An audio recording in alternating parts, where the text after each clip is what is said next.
Hello guys, welcome back in my chemistry classes. पिछले video में हम लोगों ने एटॉमिक मास की बात करी थी, उसी को अब हम लोग कंटिन्यू करेंगे कि वहाँ पर प्रोटॉन और न्यूट्रॉन को ऐड करके किस तरीके से हम एटॉमिक मास की तरफ पहुँच रहे हैं, ये क्या लॉजिक है, इसके बारे में आज हम लोग बेसिकली इसी चीज़ पर हम लोग इस वीडियो में आज बात करेंगे।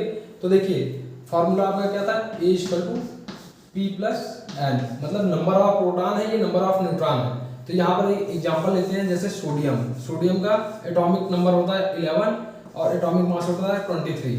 तो अगर इसकी बात करें तो इसमें नंबर ऑफ इलेक्ट्रॉन कितने हैं 11, नंबर ऑफ प्रोटॉन कितने हैं 11, और नंबर ऑफ न्यूट्रॉन की अगर बात करें तो 23 माइनस 11, यही करना पड़ेगा, 23 माइनस 11 इक्वल टू 12। तो ये देखिए इलेक्ट्रॉन, प्रोटॉन और न्यूट्रॉन।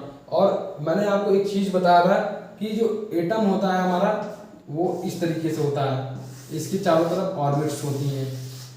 तो यहाँ पर हमारा न्यूट्रॉन और प्रोटॉन होते हैं, और इन ऑर्बिट्स में जो न्यूक्लियस के चारों तरफ ऑर्बिट है, इनमें इलेक्ट्रॉन मोशन करते हैं। तो ये इसका स्ट्रक्चर हो गया।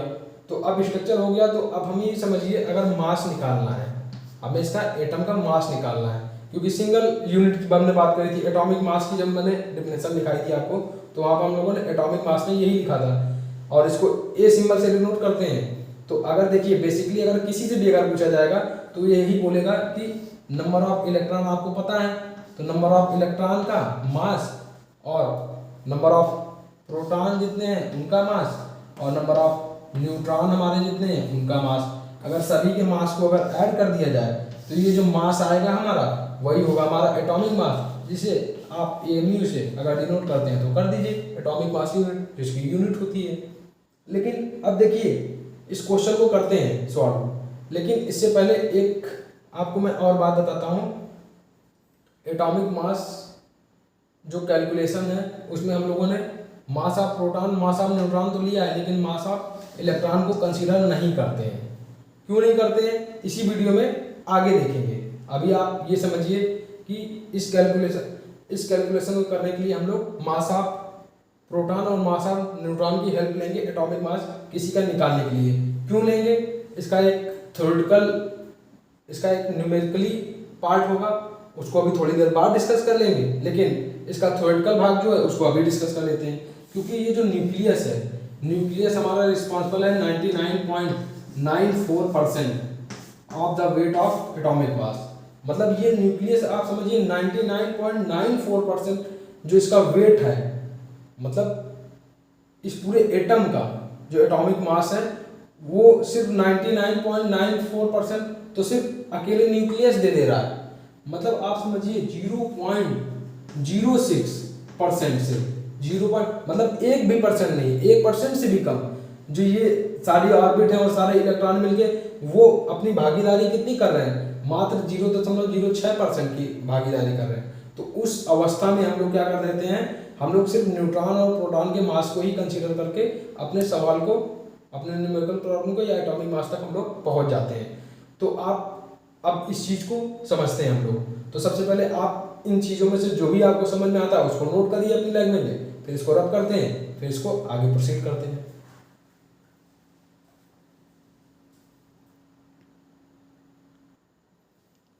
तो ठीक है गाइस, देखते हैं हम लोग यहाँ पर क्या है। यहाँ पर मैंने कुछ डेटा आपको यहाँ पर लिखा हुआ है, क्योंकि ये हमको फिजिक्स की या फिर केमिस्ट्री की जब आप बुक सबसे पहले आप ओपन करोगे तो mass of electron, mass of proton, mass of neutron वहाँ पर दिया होता है, क्योंकि ये न्यूमेरिकल की प्रैक्टिकली वैल्यू है। मतलब प्रैक्टिकली में इसको साइंटिस्टों ने समझिए कितनी कैलकुलेशन करके ये इन्फॉर्मेशन निकाल के रखा हुआ है, बस आप वहाँ से डायरेक्ट आप उठा लीजिए।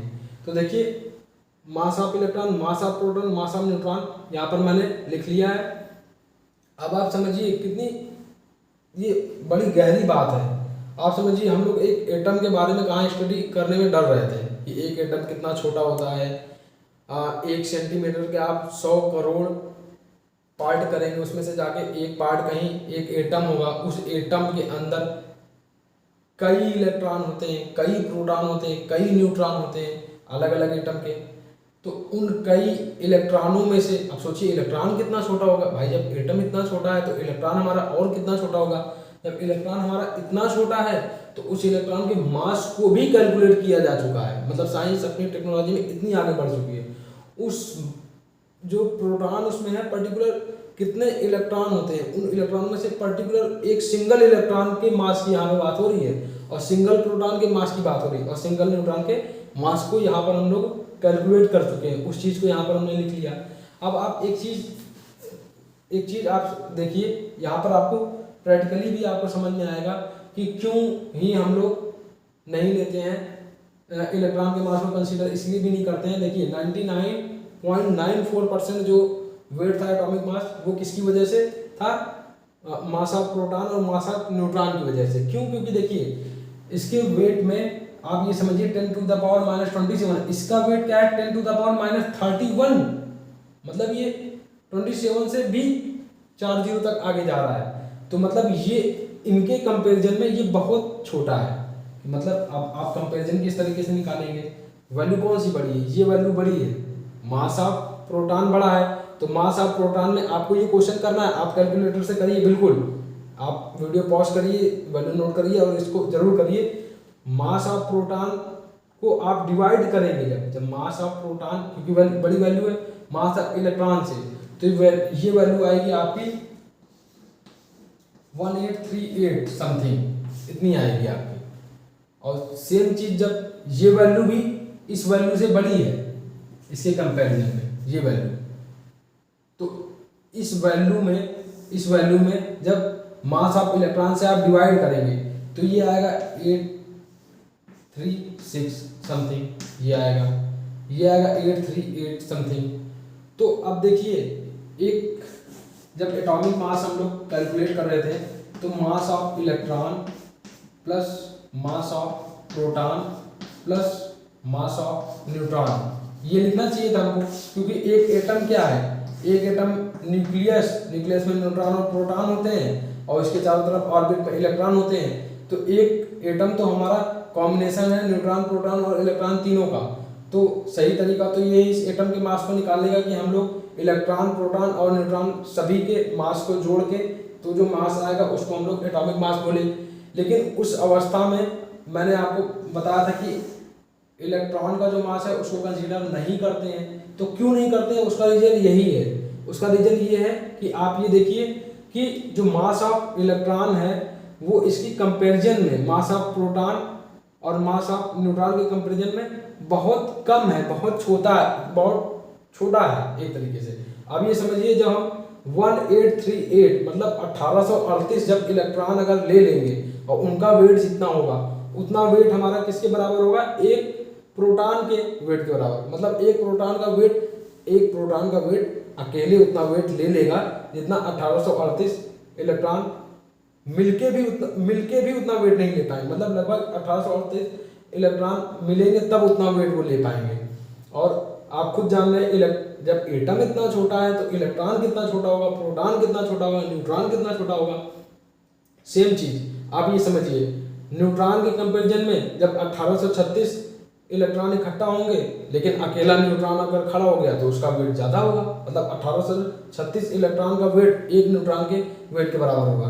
तो या तो आप 1836 इलेक्ट्रॉन के हिसाब से आप कैलकुलेशन करो, लेकिन हम लोग जानते हैं हमारे पास टोटल 118 प्रकार के ही एलिमेंट हैं, हमारे पास 118 प्रकार के ही तत्व हैं। मतलब हम ये जान रहे हैं जो हमारा सबसे अंतिम सबसे लास्ट वाला जो एलिमेंट भी होगा उसके एक एटम में अधिकतम कितने इलेक्ट्रॉन होंगे, 118। इससे ज़्यादा हम लोग जा ही नहीं पाएंगे, पीरियोडिक टेबल ये हमको बोल रही है।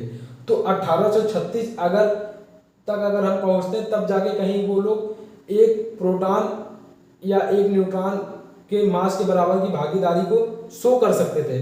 तो यानी 118 इलेक्ट्रॉनों को पूरे के पूरे अगर हम लोग एलिमिनेट कर दे, खत्म कर दे, ना कंसीडर करें तो भी कोई खास फर्क पड़ेगा नहीं। इस वजह से हम लोग इसको नंबर ऑफ इलेक्ट्रॉन के मास को हम लोग कंसीडर नहीं करते हैं कैलकुलेशन में। तो अब यहाँ से हमको समझ में आता है कि एटॉमिक मास जो है वो निकालने के लिए हमें क्या चाहिए, सिर्फ एटॉमिक मास निकालने के लिए प्रोटॉनों के मास को और न्यूट्रॉनों के मास को ऐड कर दिया जाए तो हमें एटॉमिक मास निकल आएगा। तो इसमें से आप कुछ चीज़ें अगर नोट करिए, नहीं तो फिर हम लोग इस फॉर्मूले की मदद से आगे की तरफ बढ़ते हैं। इनको कुछ रब करेंगे। तो आप पहले नोट कर लीजिए, आपको जो भी समझ में आए। यहाँ पर 118 लिखा हुआ था, आप चाहे तो ये भी नोट कर लें। और इलेक्ट्रॉन 118 ये लिखा हुआ था, और यहाँ पर स्ट्रक्चर बना हुआ था जिसमें न्यूट्रॉन प्रोटॉन थे, और यहाँ पर इलेक्ट्रॉन इस तरीके से बताता। तो आप इसको नोट कर लीजिए, अपनी लैंग्वेज में आप लिखिएगा, फिर इसको रब करते हैं हम लोग।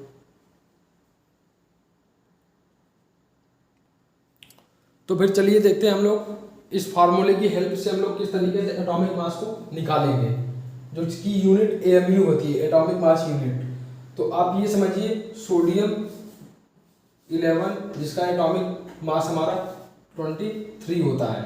तो 23 होता है, जिसमें नंबर ऑफ न्यूट्रॉन की अगर बात करें तो 12 है, और नंबर ऑफ प्रोटॉन की बात करें तो 11 है। तो आप एक चीज़ अब समझिए, एक चीज़ यहाँ तक आने से पहले आप यहाँ पे आइए। आप ये देखिए मास ऑफ प्रोटॉन और मास ऑफ न्यूट्रॉन लगभग सेम है। देखिए 1.67 1.67 10 की पावर -27 kg 10 की पावर -27 kg। खाली पॉइंट के 2 नंबर के बाद से थोड़ी डिसिमिलरिटीज हैं, वो थोड़ी बाद में है, लेकिन लगभग ऑलमोस्ट सेम है। ये देखिए ऑलमोस्ट ही सेम है। तो हम लोग ये बोल सकते हैं mass of proton already equal to mass of neutron, ये आपस में बराबर होंगे। तो ये हम लोग एक साथ कंसीडर कर लेंगे। तो आप ये समझिए, अब एक चीज समझिए, इस यहाँ तक जाने से पहले एक मैं आपसे बात करना चाहता हूँ, जिसको आपको अब यहाँ से बहुत ध्यान से समझना है। समझिए कोई भी चीज केमिस्ट्री में जब हम लोग इतनी छोटी यूनिट्स की बात कर रहे हैं, तो हम लोग मास को नहीं निकाल पाएंगे। तो आप ये समझिए प्रैक्टिकली एटॉमिक मास हमारा सिंगल यूनिट, ये हमारे पर्टिकुलर यूनिट की वजह से नहीं निकलेंगे, ये हमारे अब मोल का यहाँ पे रूल आएगा। मोल, आपने एक शब्द सुना होगा मोल, केमिस्ट्री में बहुत इस्तेमाल होता है। मोल कुछ नहीं है, मोल एक नंबर होता है जो होता है 6.022 इंटू 10 की पावर 23। आप ये समझिए, मतलब मोल एक नंबर है जिसकी हेल्प से हम लोग एटॉमिक मास तक पहुँचेंगे, और वो नंबर ये होता है। मतलब कि जैसे एक तरीके से अगर मैं बोलूँ एक कुंटल का मतलब क्या हुआ 100 किलो। एक टन का मतलब क्या हुआ 1000 किलो। उसी तरीके से अगर मैं बोलूँ एक दर्जन, तो वो कितना हुआ 12 हुआ। उसी तरीके से अगर मैं बोलूँ कोई चीज़ एक मोल है, तो एक मोल कितना होगा 6.022 इंटू 10 की पावर 23। तो ये मोल कॉन्सेप्ट जो है, इसको आपको ये अब याद कर लेना है कि मतलब एक मोल बराबर 6.022 इंटू 10 की पावर 23। अगर किसी चीज़ को नंबर में काउंट करना है, वो इतनी है 6.022 इंटू 10 की पावर 23। बहुत ज़्यादा अमाउंट है। देखिए 10 की पावर 23 बहुत ज़्यादा मात्रा में इलेक्ट्रॉन इकट्ठा होंगे, बहुत ज़्यादा मात्रा में प्रोटॉन इकट्ठा होंगे, ये देखिए या न्यूट्रॉन इकट्ठा होंगे। तो उस चीज़ को हम लोग बोल देंगे एक मोल, मतलब 10 की पावर 23। आप ये समझिए 10 की पावर -10 तक जाने के लिए 10 जीरो लगाने पड़ गए थे, वो भी वो निगेटिव एस्पेक्ट था, मतलब बटे में चल रहे थे, तो वो तो कम कर रहे थे। लेकिन ये तो यहाँ प्लस साइन में है, मतलब ये बहुत ज़्यादा अमाउंट में जब ये आएंगे। तो हमें एक मोल लेने हैं प्रोटॉन और एक मोल लेने हैं हमें न्यूट्रॉन, और उसके बाद अगर 11 हमारे पास प्रोटॉन है तो 11 मोल हमारे हो जाएंगे प्रोटॉन, और अगर न्यूट्रॉन हमारे 12 हैं तो 12 मोल हमारे हो जाएंगे न्यूट्रॉन, और फिर हम उनके मास से मल्टीप्लाई करेंगे तो वो जो वेट आएगा वही हमारा एटॉमिक मास होगा। अगर ये बात अगर आपको समझ में आ रही है तो आप समझिए कि आप लेक्चर बहुत सही से देख रहे हैं, कि आपने यहाँ तक चीज़ों को समझा और आसानी से आप इस बात को समझ पा रहे हैं। अगर मैंने ये जो चीज़ आपको बोली, अगर ये आपको अभी भी समझ में आ रही है, फिर से आप समझिए मैं क्या बोल रहा हूँ। मैं ये बोल रहा हूँ कि यहाँ पर नंबर ऑफ न्यूट्रॉन कितने हैं 12। हमें किसका मास निकालना है, एटॉमिक मास हमें निकालना है सोडियम का। सोडियम का एटॉमिक मास निकालने के लिए नंबर ऑफ न्यूट्रॉन 12 है, नंबर ऑफ प्रोटॉन 11 है। तो आप ये समझिए मास निकालने का प्रोसेस जो है, तरीका ये है कि आप 11 मोल आप लीजिए प्रोटॉन, 12 मोल आप लीजिए न्यूट्रॉन, और उनके मास पर्टिकुलर जो मास ऑफ एक इलेक्ट्रॉन का, मास ऑफ एक प्रोटॉन का, मास ऑफ एक न्यूट्रॉन से उनसे मल्टीप्लाई कीजिए, तो जो नंबर आएगा वही नंबर क्या होगा एटॉमिक मास होगा। तो आइए कैलकुलेट करते हैं।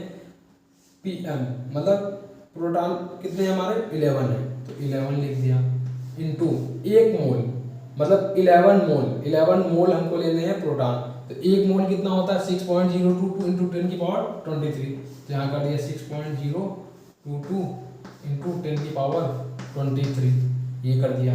तो 11 मोल हमारे क्या हो गए प्रोटॉन हो गए।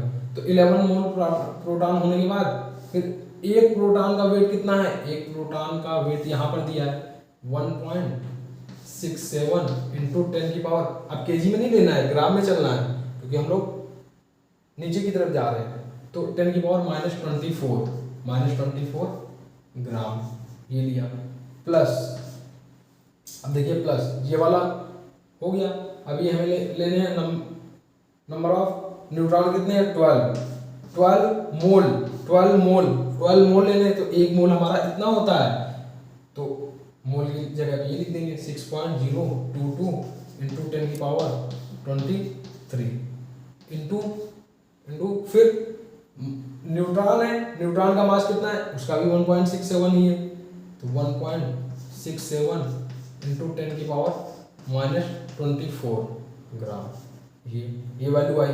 तो आप ये वैल्यू देखिए 11 + 12, ये आपका ब्रैकेट में आ जाएगा, बाकी चीज़ें कॉमन है, देखिए यही वैल्यू यहाँ भी लिखी, यही वैल्यू यहाँ भी लिखी है, तो ये दोनों में से कॉमन ले लिया जाएगा, तो 6.022 इंटू 10 की पावर 23 मल्टीप्लाई विथ 1.67 इंटू 10 की पावर -24, तो आप जब इस वैल्यू को मल्टीप्लाई करेंगे इससे, इस वैल्यू को मल्टीप्लाई करेंगे तो आएगा 10, और 10 की पावर -24 23, तो 10 इंटू 10 की पावर -1, तो ये वैल्यू पूरी क्या हो जाएगी, ये पूरी वैल्यू 1 में कन्वर्ट हो जाएगी, तो यहाँ पे कितना आ गया 23, और ये पूरी वैल्यू क्या हो गई 1, और यहाँ पे ले गया EMU। तो बस यही, इसी वजह से ही हम लोग डायरेक्ट नंबर को ही ऐड करके भी निकाल सकते हैं एटॉमिक मास। तो बस यही चीज़ मैं आपको बताने की कोशिश कर रहा था। आई होप आपको ये बात समझ में आई होगी। Thank you guys very much for watching this video, और मिलते हैं अपने नेक्स्ट वीडियो में हम लोग नेक्स्ट टॉपिक के साथ। एंड जो भी आपको चीज़ें इसमें समझ में आती हैं अब आप नोट करिए, फिर मैं वीडियो को फिनिश करता हूँ।